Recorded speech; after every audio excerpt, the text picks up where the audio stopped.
All right, and we're very pleased and honored to be joined by two local veterans right now for the remainder of today's Hot Sauce. We have Joe Rosella. You served in Vietnam. Thank you for your service. Thank you. And we also have Ben Benally. You served with the 10th Mountain Division in Afghanistan. Yes, that's correct. And thank you for your service as well, and thank you for being here today. Now, we have to give a shout out to Dan, who couldn't be here this morning, but he did send both of you in his place because you're both very involved with the Operation 50 run and supporters of this project as well.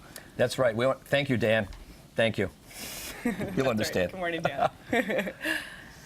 Tell us a little bit about, you've been photographing these Operation 50 runs for years, Joe. Tell us, we have some of the photos that you're going to share with us right now, but what has this experience been like for you? My God. It's been a journey. I was lucky enough to photograph the first run Dan was at. I believe it was at Buff State.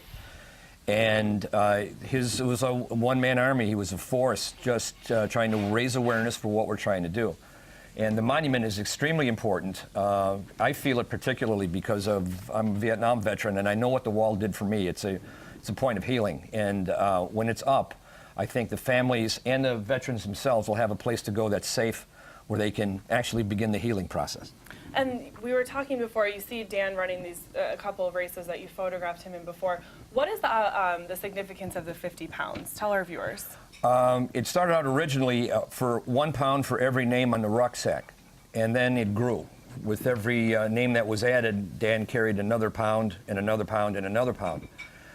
He capped it off at 50 because his knees just can't take it, even though he's running for 65. And on the back of that backpack are the names of those all of their names. And Dan's piece alluded to the fact that Gold Star families will notice their son or their daughter's name on it and quick point to it. And it's a very, very moving experience. It lets them know that we'll never forget.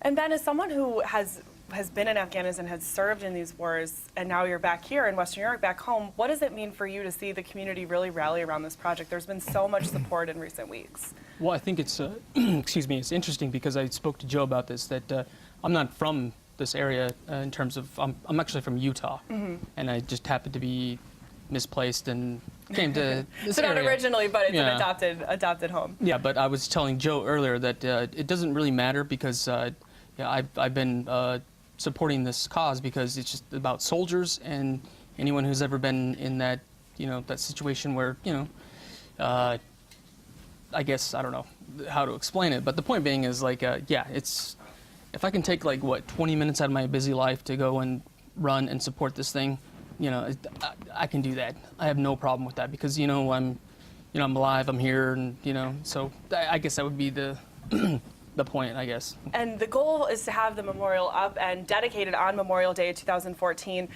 What do you imagine that day being like? Oh, it's literally a dream come true. When it started, it was just an idea. And Dan put a face on it, and then it was just him running. And then all of a sudden, there was another person and another. And you seen what happened yesterday in the awful conditions. It was well over 100 people running. And a lot of organizations are now starting to recognize and want to get involved with it, and I applaud them for that.